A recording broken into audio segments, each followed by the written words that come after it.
Olá pessoal, meu nome é Júnia, sou do Cefet-MG e dando continuidade ao nosso projeto de ensino, vamos continuar com as nossas resoluções de questão do Enem. A questão de hoje é do Enem de 2013 e o tema é radioatividade. Radioatividade é um fenômeno natural ou artificial pelo qual algumas substâncias são capazes de emitir radiações.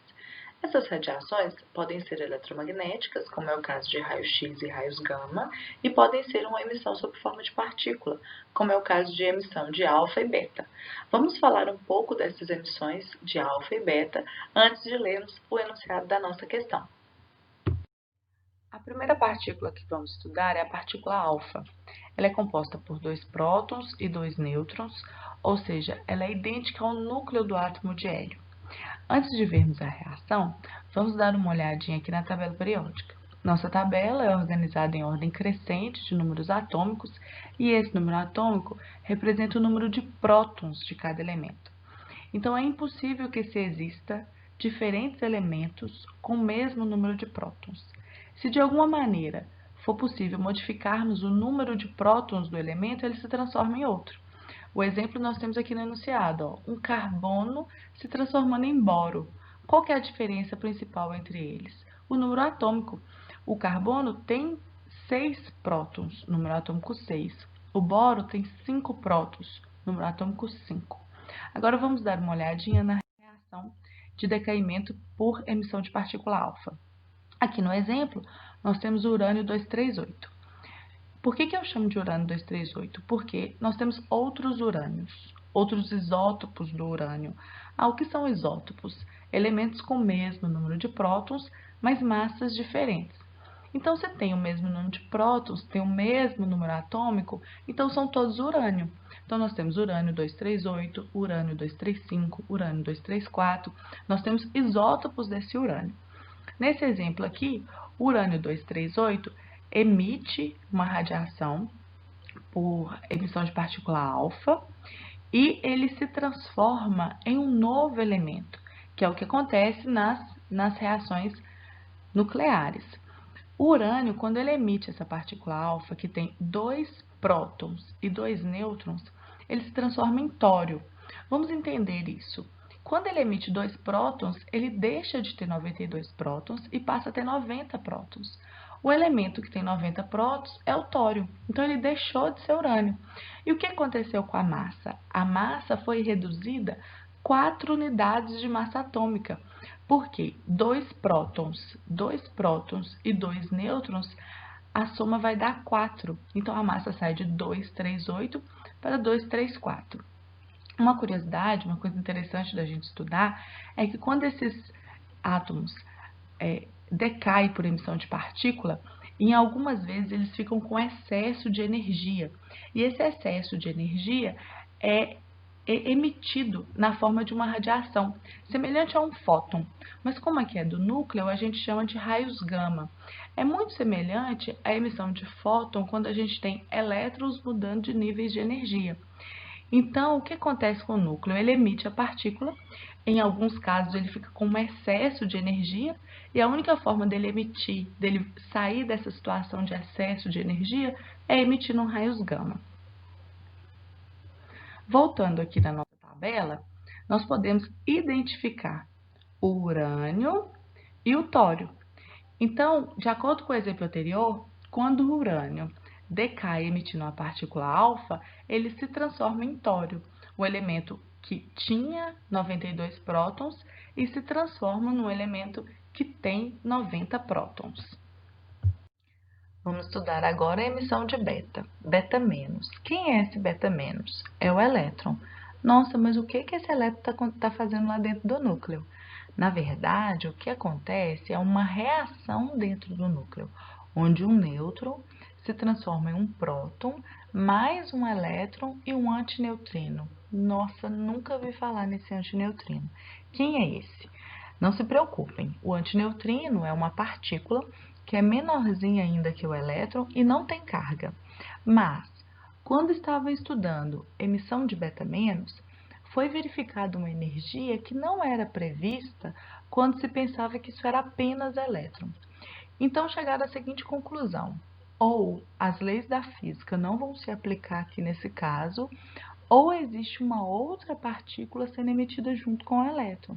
E aí, mais tarde, verificaram que existia sim uma nova partícula, e essa partícula era o antineutrino, mas ela não tem carga. Então, vamos ao exemplo da emissão de beta-menos. Aqui nós temos o carbono 14. Por que eu estou chamando de carbono 14? Porque a massa dele é 14. Mas, para ser carbono, 6 prótons. Lembrando que o carbono tem outros isótopos. Tem o carbono 12, o carbono 13, mas todos com 6 prótons. Porque para ser carbono, tem que ter 6 prótons, número atômico 6.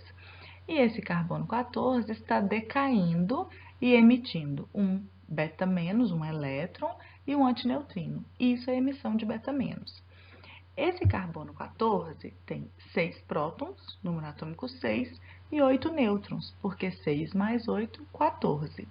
Então, lá dentro do núcleo, um nêutron se transforma em próton. Então, ele tinha 6 prótons e passa a ter 7 prótons. Se tem 7 prótons, não pode ser mais carbono, tem que ser nitrogênio. Nitrogênio que tem número atômico 7, que tem 7 prótons.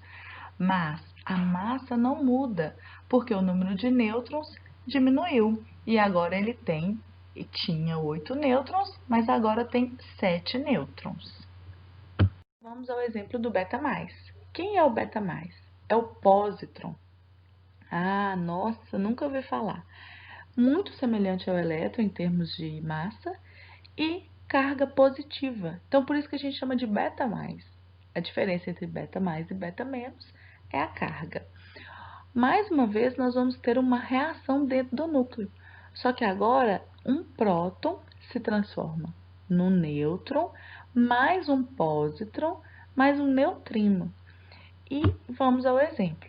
Então, aqui nós temos o carbono de massa 11, que é o exemplo do nosso enunciado, tá vendo?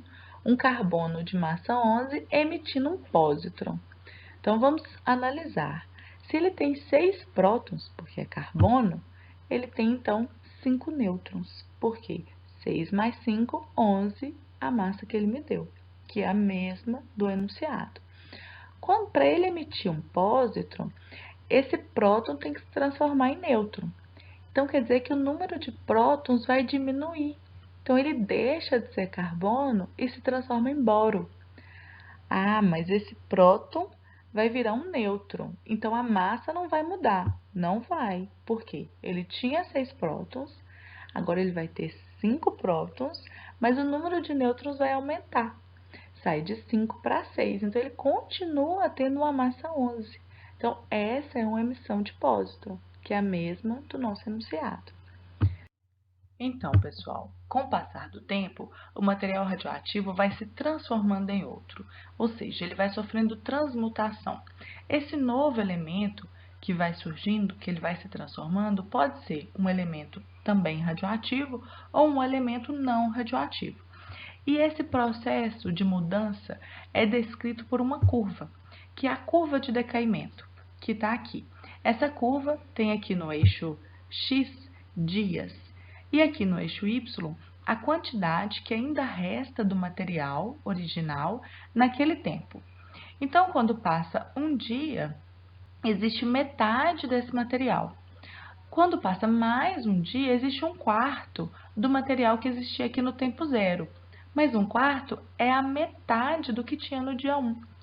Quando passa mais um dia, existe 1/8 do original. Mas 1/8 representa a metade do que existia no dia 2. Então, essa curva mostra para a gente que toda vez que passa um dia, esse material é reduzido pela metade.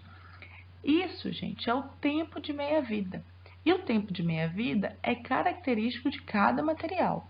Esse exemplo aqui, o material tem um tempo de meia-vida de 1 dia, mas esse tempo de meia-vida pode ser dado em segundos, em minutos, pode ser dado em anos. Então, é dependente de cada material. Eu trouxe essa figura para ficar mais fácil para a gente entender o que é esse tempo de meia-vida. Cada vez que a meia-vida passa, a amostra ela é reduzida à metade, a massa dela pela metade. Então, olha só, nessa representação, a gente tem aqui o tempo zero e a cada passo que ele caminha é um tempo de meia-vida. Os átomos em vermelho são os átomos radioativos e em cinza os não radioativos. Então, o que a gente tem? Qual que é a situação? Um átomo radioativo está decaindo, não importa qual é a emissão, mas ele está decaindo para um átomo não radioativo. Então, quando a gente conta as bolinhas que foram representadas aqui, são 16 bolinhas. Quando passa um tempo de meia-vida, eu passo a ter 8 bolinhas vermelhas e 8 cinzas. Por quê? Porque metade dele se transformou em átomos não radioativos. Isso que é a meia-vida, o tempo de meia-vida. Não importa o tempo, porque isso é específico de cada elemento. Mas quando eu passo um tempo de meia-vida, metade se desintegra, se transforma em outro. Então, ainda restaram 8 átomos radioativos. Quando eu passo mais um tempo de meia-vida, metade desses 8 que restaram aqui se transformam em não radioativos. Então, agora, só tem 4 radioativos, 4 átomos. Quando eu passo mais um tempo de meia-vida, reduz para 2, porque 2 é a metade de 4. Se eu passasse mais um tempo de meia-vida aqui, ó, esse elemento sobraria um átomo radioativo. E isso vai até com que todos os átomos radioativos decaiam, se transformem em átomos não radioativos. Isso que é o tempo de meia-vida. Então, é o tempo que ele demora para que metade da amostra se transforme por meio dessa transmutação. Então, agora nós podemos ler o enunciado da. A glicose marcada com nucleídeos de carbono 11 é utilizada na medicina para se obter imagens tridimensionais do cérebro por meio de tomografia de emissão de pósitrons. A desintegração do carbono 11 gera um pósitron com tempo de meia-vida de 20,4 minutos, de acordo com a equação da reação nuclear. Aí o enunciado trouxe para a gente a equação, que é a mesma que nós apresentamos quando a gente estava falando da emissão de beta+. A partir da injeção de glicose marcada com esse nuclídeo, o tempo de aquisição de uma imagem de tomografia é de 5 meias-vidas. Considerando que o medicamento contém 1 grama do carbono 11, a massa em miligramas do nuclídeo restante após a aquisição da imagem é mais próxima de, e nós temos as nossas opções. Para resolver essa questão, eu trouxe aquela figura onde foi explicado o tempo de meia-vida, onde foi mostrado como que estaria a massa do átomo radioativo no final de 3 meias-vidas, que é a massa original dividido por 8, porque a cada meia-vida a massa é reduzida para metade. Mas o enunciado trouxe que no final desse procedimento foi gasto um tempo, durante esse procedimento foi gasto um tempo igual a 5 meias-vidas. Então, é necessário completar esse esquema até 5 meias-vidas. Então, no final de 5 meias-vidas, a massa original vai estar dividida por 32. E a questão nos pergunta exatamente qual que é a massa do nuclídeo que vai restar no final da aquisição da imagem. Então, ele me dá a massa original e quer saber qual que é a massa que resta no final do experimento. Então, basta substituir. Se a massa original foi 1 grama, basta dividir 1 grama por 32. E a resposta é 0,03125 gramas. Mas as nossas opções estão em miligramas. Para sair de grama para miligrama, basta multiplicar por 1000, que seria andar com essa vírgula 3 casas. Então, a resposta correta é a letra D da nossa questão. Chegamos ao fim de mais um vídeo do nosso projeto e eu espero que vocês tenham gostado e aproveitado bastante esse tema tão legal que é a radioatividade. Não se esqueçam, caso tenha ficado alguma dúvida, é só escrever nos comentários que nós vamos responder. Um beijo e até semana que vem.